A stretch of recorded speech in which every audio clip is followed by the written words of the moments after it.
យុគ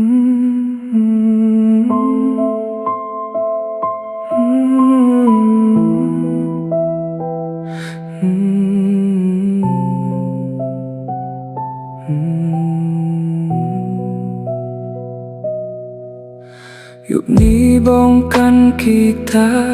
ឆាមួយអង្គុយម្នាក់ឯងក្រោមពន្លឺព្រះច័ន្ទ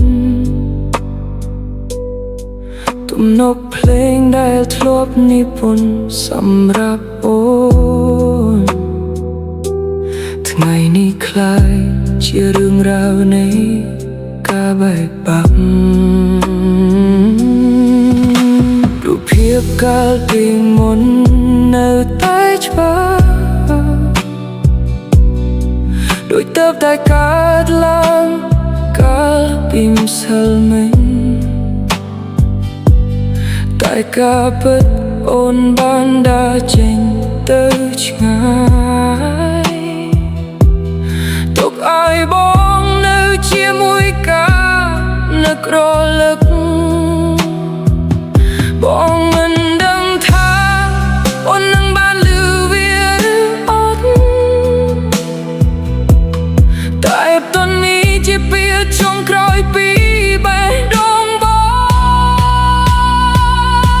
ចម្រៀងចុងក្រោយសម្រាប់អូនជំនួសពេលស្រឡាញ់ដែលមិនបាននិយាយ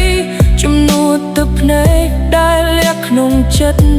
ជំនួសក្តីនឹកដែលមិនអាចផ្ញើទៅដល់អូនចម្រៀងចុងក្រោយសម្រាប់អូនបងច្រៀងទាំងបេះដូងដែលបែកខ្ទៃទោះថ្ងៃស្អែកយើងคล้ายជាមនុស្សដទៃក៏បងសូមជូនពរឲ្យអូនមានសុភមង្គលបងនឹងមិនរំខានអូនទៀតទេមិនទូរស័ព្ទមិនផ្ញើសារទៀតឡើយព្រោះបងដឹងថាកន្លែងក្នុងចិត្តអូន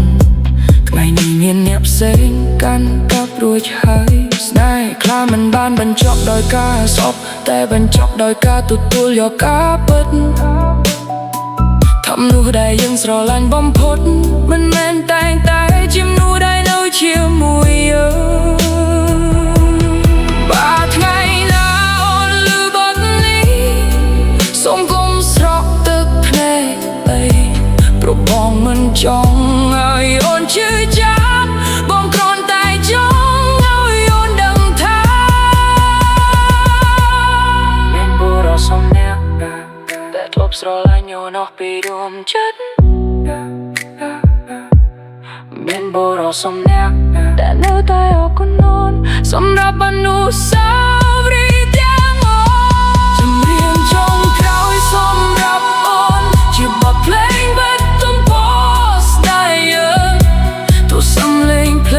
ស្មុកទៅថ្ងៃណាការចងចាំមកពីអូននឹងនៅតែមានចម្រៀងចុងក្រោយសម្រាប់អូនបងជាងជាលើកចុងក្រោយមុនដើរចេញលីហើយនោះដែលបងជប់ស្រឡាញ់សូមឲ្យភ្លឺអូនពោពេញដៃស្នេហ៍ញញឹមបាត់នេះជាបទចុងក្រោយសម្រាប់មនុស្សដែលបងស្រឡាញ់បំផុតហើយបេះដូងបងនឹងទុកអូន